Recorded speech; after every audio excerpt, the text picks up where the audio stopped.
जी हां, सियासत में ऐसा भी होता है। एक बेहद दिलचस्प घटनाक्रम चंडीगढ़ में देखने को मिला। दरअसल कहानी सियासत की है।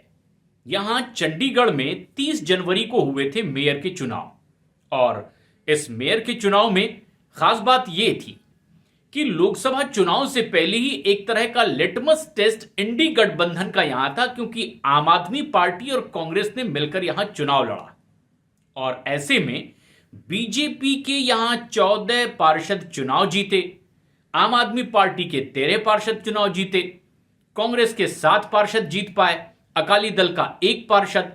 और कानून के मुताबिक चंडीगढ़ के सांसद को मेयर के चुनाव में वोट करने का अधिकार है। ऐसे में 30 जनवरी को जब मेयर के चुनाव हुए तो बेहद आश्चर्यजनक तरीके से सियासी घटनाक्रम आगे बढ़ा और बीजेपी का पार्षद यहां चुनाव जीत गया और मेयर बने मनोज सोनकर। लेकिन बीजेपी के विरोधी यानी कांग्रेस पार्टी और आम आदमी पार्टी ने आरोप लगाया कि एक धांधली के तहत बीजेपी यहां पर चुनाव जीती है। दरअसल हुआ यूं कि जो रिटर्निंग ऑफिसर थे यानी पीठासीन अधिकारी अनिल मसीह, उन्होंने 8 मत इनवैलिड पाए आम आदमी पार्टी और कांग्रेस के पक्ष में पड़े वोटों में से और इसीलिए इंडी गठबंधन बहुमत से काफी पीछे रह गई और ऐसे में बीजेपी का उम्मीदवार चुनाव जीत गया।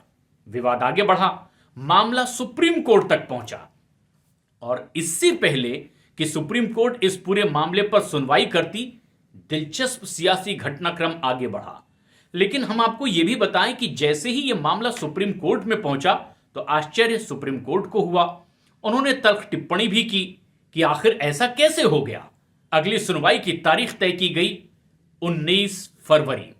लेकिन इससे पहले कि सुप्रीम कोर्ट में दोनों ही पक्ष अपने अपने दलील देते, पहले एक रात को ही एक बड़ा सियासी घटनाक्रम बदला। मेयर ने अपने पद से इस्तीफा दे दिया और इसके बाद आम आदमी पार्टी के 3 पार्षद नेहा, पूनम और गुरचरण बीजेपी में शामिल हो गए। अब गौर करने वाली बात यह है कि चंडीगढ़ के मेयर चुनाव में बीजेपी के नेता विनोद तावड़े प्रभारी थे और इसके पहले भी बीजेपी की ओर से वो इसी तरह से संकट मोचक की भूमिका निभाते रहे हैं।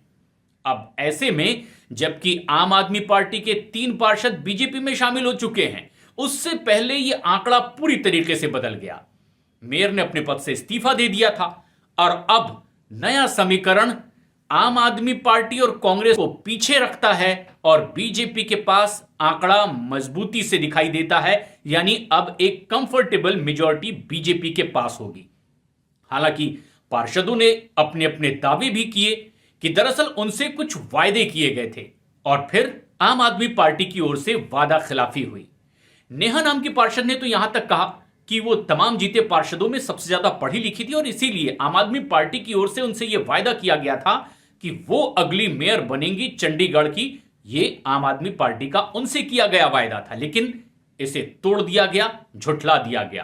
कुछ अपनी नाराजगी जाहिर की और फिर दावा यह किया गया कि प्रधानमंत्री नरेंद्र मोदी के नेतृत्व में अब वो काम करने की इच्छा रखते हैं। लेकिन सियासी घटनाक्रम पूरी तरीके से बदला और माना यह जा रहा है कि लोकसभा चुनाव में तमाम विपक्षी दलों को एक कर मोदी सरकार के खिलाफ लड़ने की रणनीति से पहले चंडीगढ़ में यह सियासी समीकरण एक लिटमस टेस्ट की तरह था, जहां इंडी गठबंधन ने मिलकर चुनाव लड़ा बीजेपी के खिलाफ। लेकिन घटनाक्रम कुछ ऐसे आगे बढ़ा कि इस मामले में भी अब आंकड़े विपरीत पड़ गए और बीजेपी अब कंफर्टेबल मेजॉरिटी के साथ रहने का दावा करती है।